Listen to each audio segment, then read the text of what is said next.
good to maintain 2/3 large cap, 1/3 mid cap kind of portfolio. If someone is more than that, I think it would make sense to kind of correct that. Yeah. Okay. The next question is, there is a fair amount of stress in the banking sector. How do you see it playing over the next? Yes, it is true that there is a fair amount of stress in the banking sector. I think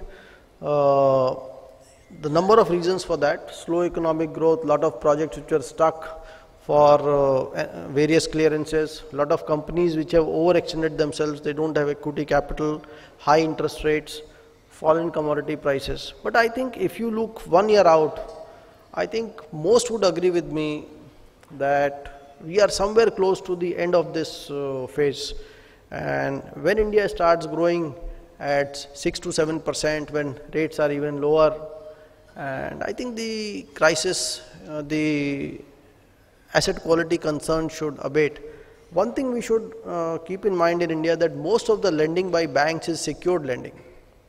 So it is not that banks have lent unsecured, so it's backed by assets. The value of those assets may go down, but we have seen that the recovery rates in NPAs over time is quite reasonable. So not all assets have to be written off. Yeah. Everyone talks about rising interest rates in the US. Considering current situation in Europe, Japan and China, do you think the US can afford to increase interest rates? See, I don't know whether US can afford or not. There are many people who are far more competent to comment on that. But I think if US rates rise, that is what we should worry about. If US rates fall, I don't think we will complain. So that's why I address that issue. The gap between Indian yields and US yields is at an all-time high of 6%. The gap in inflation between India and US has narrowed much more than the gap in interest rates. And that's why we feel that even if US rates were to rise, Indian yields can still fall. Okay, Prashant. Thank you. Thank you so much, and let's give Prashant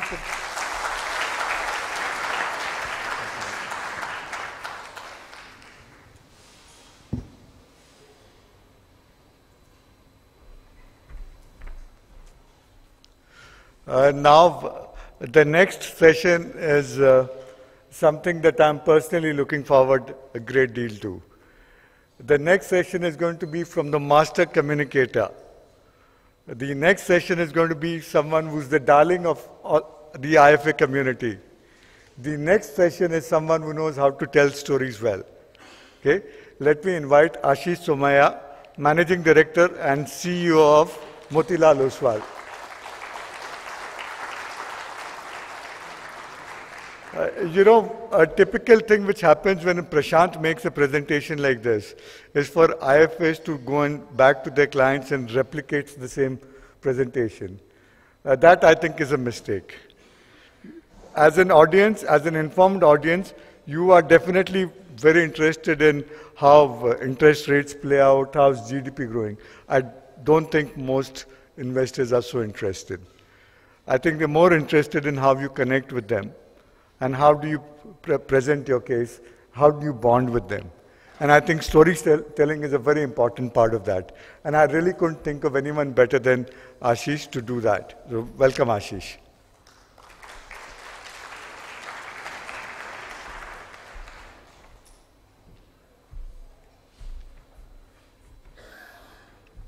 So